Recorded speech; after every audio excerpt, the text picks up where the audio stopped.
بسم اللہ الرحمن الرحیم والصلاة والسلام علی رسولہ الکریم اما بعد فاعوذ باللہ من الشیطان الرجیم بسم اللہ الرحمن الرحیم۔ سورۃ البقرہ آیت نمبر 196۔ وَأَتِمُّ الْحَجَّ وَالْعُمْرَةَ لِلَّهِ، حج اور عمرہ اللہ کے لیے مکمل کرو۔ تو روزہ اور جہاد کے بعد اب احکام حج کا بیان شروع ہوا۔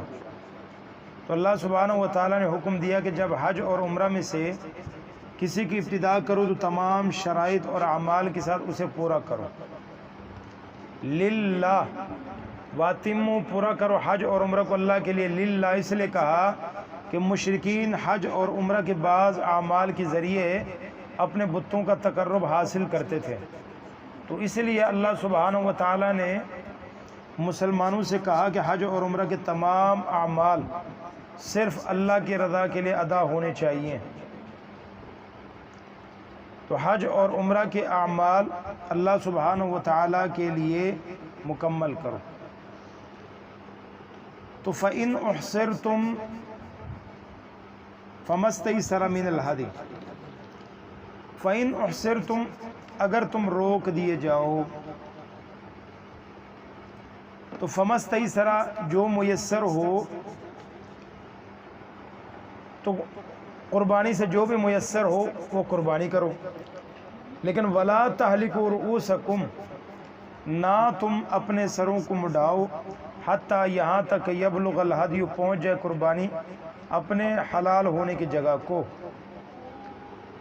تو فَإِنْ أُحْصِرْتُمْ فَمَا اسْتَيْسَرَ، یعنی اگر تم نہیں پہنچ سکتے، تم بیمار ہو گئے اور تم جا نہیں سکتے یا راستے میں روک دیے گئے، تو تم اپنے قربانی، جیسے پہلے زمانے میں قربانی ساتھ لے کر جاتے تھے، جس طرح حدیبیہ کے مقام پر نبی صلی اللہ علیہ وسلم ساتھ لے کر گئے تھے، تو آپ علیہ السلام ساتھ قربانی لے کر گئے تھے۔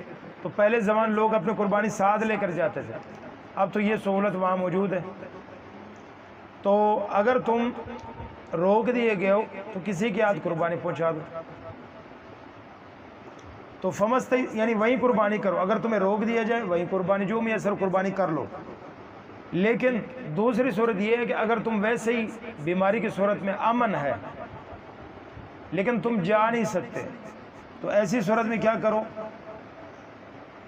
قربانی بیچ دیے لیکن اس وقت تک اپنے سروں کو نہ مڑاؤ جب تک، یعنی ولا تحلقوا کا تعلق ہے امن کے ساتھ، یعنی تم نہیں پہنچ سکے اپنی قربانی بیچ دو، تو اس وقت تک جب تک قربانی تم حرم کے اندر نہیں پہنچتی تو اس وقت تک تمہارے لیے جائز نہیں ہے کہ تم اپنے سروں کو مونڈو۔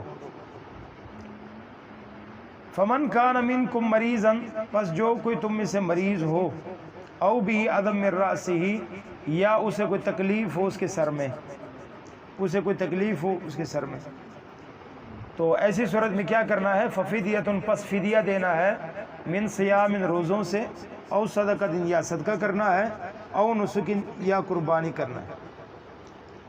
فَإِذَا أَمِنْتُمْ، پس جب تم امن میں آ جاؤ، تو فمن تمتع، پس جو فائدہ اٹھائے عمرے کا حج کے ساتھ، تو فَمَا اسْتَيْسَرَ، پس جو میسر ہو من الہدی، قربانی سے، تو وہ قربانی کرے۔ تو مثلا ایک شخص نے حج اور عمرے کا احرام باندھا، اب اسے پورا کرنا لازم ہے، تو کسی مجبوری سے وہ حج نہیں کر سکا تو بھی اس کو قربانی دینا ہوگی، وہ کسی دوسرے کے ہاتھ قربانی بیچ دے،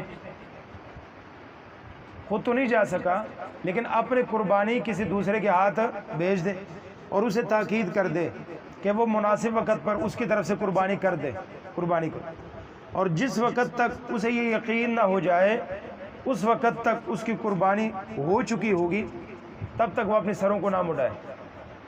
یعنی پرانے زمانے میں وہی ان چیزوں کا تو دور ہوتا ہی نہیں تھا، ٹیلی ویژن کا، ریڈیو، ان چیزوں کا دور نہیں ہوتا تھا، یعنی جب تک اسے یہ یقین نہ ہو جائے کہ یار اب قربانی ہو چکی ہوگی تو تب تک وہ اپنے سروں کو نہ مڑائے۔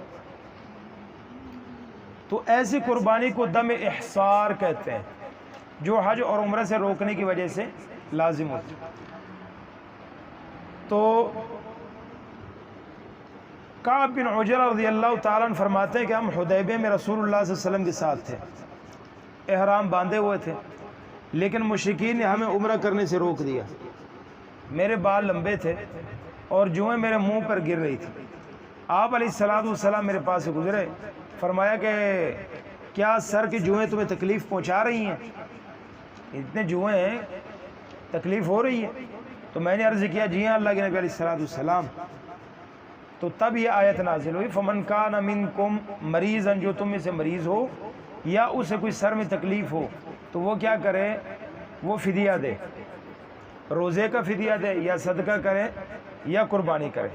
3 روزے رکھے، سر مڑوا لے، یا 6 مسکینوں کو کھانا کھلا دے یا قربانی کر دے۔ تو عبداللہ بن عمر بن عاص رضی اللہ تعالیٰ عنہ فرماتے ہیں کہ نبی علیہ السلام حجۃ الوداع کے موقع پر مینا میں ٹھہرے تو لوگ آپ علیہ السلام سے حج کے مسئلے پوچھتے تھے۔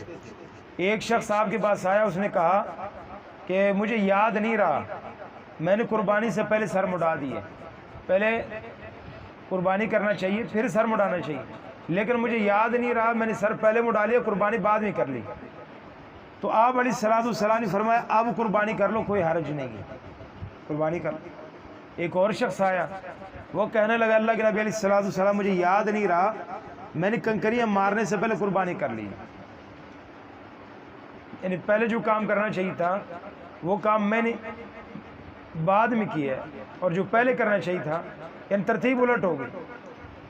تو پہلے قربانی کرنی چاہیے پھر کنکریاں مارنا، تو میں نے پہلے کنکریاں مارنے سے پہلے قربانی کر دی۔ تو نبی علیہ السلام فرمایا کوئی بات نہیں، اب کنکریاں مار لو، کوئی حرج نہیں۔ تو غرض یہ ہے کہ جو کام بھی کسی نے آگے پیچھے کیا تھا آپ علیہ السلام سے پوچھا گیا، آپ نے فرمایا کر لو، کوئی حرج نہیں۔ آپ علیہ السلام نے ان کو حج کے مسئلے بتا دیے اور بتا دیا کوئی بات نہیں، اگر تھوڑا آگے پیچھے ہو گیا اس میں حرج کوئی نہیں۔ تو گویا کہ تھوڑا سا اگر بول چوک سے آگے پیچھے ہو جائے تو اس میں حرج کوئی نہیں۔ تو دوسرا یہ تھا کہ اللہ سبحانہ و تعالیٰ فرماتے ہیں فَإِذَا أَمِنْتُمْ، جب تم امن میں آ جاؤ، فَمَنْ تَمَتَّعَ بِالْعُمْرَةِ إِلَى الْحَجِّ، تو جو فائدہ اٹھائے حج عمرہ کا حج کے ساتھ، تو جو بھی میسر ہو قربانی سے وہ قربانی کر لے۔ زمانہ جاہلیت میں یہ سمجھا جاتا تھا کہ عمرہ کے لیے الگ، حج کے لیے الگ سفر کرنا ضروری ہے، مطلب عمرہ کرنا ہے تو اس کے لیے الگ سفر، حج کرنا ہے تو حج کے لیے صرف الگ سفر ہوگا۔ تو اللہ سبحانہ و تعالیٰ نے یہ قید ختم کر دی، باہر سے آنے والوں کو یہ رعایت فرمائی کہ وہ ایک ہی سفر میں حج اور عمرہ دونوں کو جمع کر سکتے ہیں۔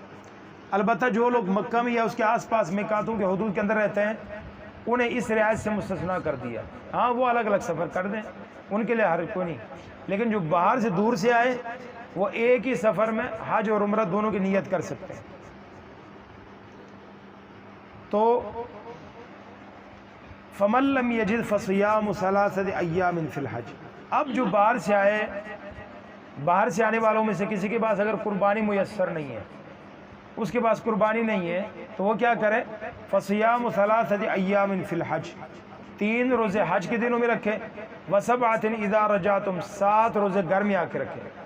تو یہ 10 روزے اس کے لیے ہیں، تِلْكَ عَشْرَةٌ كَامِلَةٌ، یہ 10 روزے ہو گئے۔ ذالک، یہ لمن، اس شخص کے لیے ہے، لم یکن آل حاضر المسجد الحرام، جو مسجد حرام کا باسی نہیں ہے، یہ اس کے لیے یہ حکم ہے۔ واتقوا اللہ، اللہ سے ڈرو ہر معاملے میں۔ وَاعْلَمُوا، اور جان لو، ان اللہ، بے شک اللہ سبحانہ و تعالی، شدید العقاب، سخت سزا دینے والا ہے۔ تو اگر کسی کو قربانی میسر نہیں ہے تو وہ 10 روزے رکھ لے، 3 روزے وہ حج کے دنوں میں، اور باقی روزے جو نا وہ اپنے گھر میں آ کر وہ واپس رکھ سکتا ہے۔ تو اسی طرح حج کے بھی قسمیں ہیں، ایک حج افراد ہے، ایک قران ہے، ایک حج تمتع ہے۔ تو تمتع کے اندر کیا ہے کہ حج اور عمرے کی یعنی ایک ہی نیت سے جو نا وہ حج اور عمرے کی نیت جمع کر لی جاتی ہے، تو نبی علیہ الصلوۃ والسلام سے پوچھا گیا کہ اللہ کے نبی علیہ الصلوۃ والسلام لوگ تو عمرہ کر کے انہوں نے احرام کھول دیا ہے، تو آپ نے ابھی تک احرام نہیں کھول دیا۔ تو آپ نے فرمایا کہ میں نے جب احرام باندھا تھا تو میں نے عمرے کے ساتھ حج کا بھی احرام باندھ لیا تھا، حج کی بھی نیت کر لی تھی، میں نے بالوں کو چپکا دیا تھا، تو لہذا اب میں جب تک قربانی نہیں کروں گا تب تک میں احرام نہیں کھولوں گا۔ تو یہ بھی اللہ سبحانہ و تعالیٰ نے سہولت دی ہے۔ تو واتقوا اللہ، اللہ سے ڈرو، وعلموا جان لو ان اللہ، بے شک اللہ سبحانہ و تعالیٰ شدید العقاب، سخت سزا دینے والا ہے۔ سبحانک اللہم و بحمدک، اشہد ان لا الہ الا انت، استغفرک و اتوب الیک۔